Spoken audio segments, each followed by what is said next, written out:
decir que si los exámenes son de 6, además no me voy a entender que no tengo nada que suspender y como ellos también. Yo tengo derecho de sacar un 10 y ahora estudiar y a disfrutar. Yo tengo derecho de sacar un 10 y ahora estudiar y a disfrutar. El día no está genial, después cuando me examen la maestra no me gusta.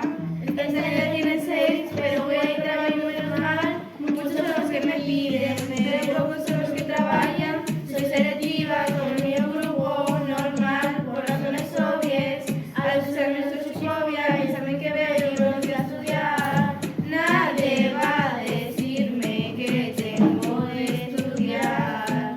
Pueden opinar, pero yo tengo derecho de sacar un 10 egoísta y ahora estudiar y a disfrutar.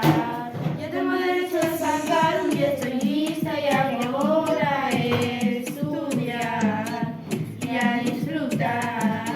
Como que está el patio, yo estoy cerrando la zona que va a pasar. Puse la chaqueta de fauna y ahora a disfrutar. Ahora el recreo y que tiene de malo sí. Estoy para disfrutarlo, sí. El mío cuerpo está diciendo, yo tengo derecho de sacar un 10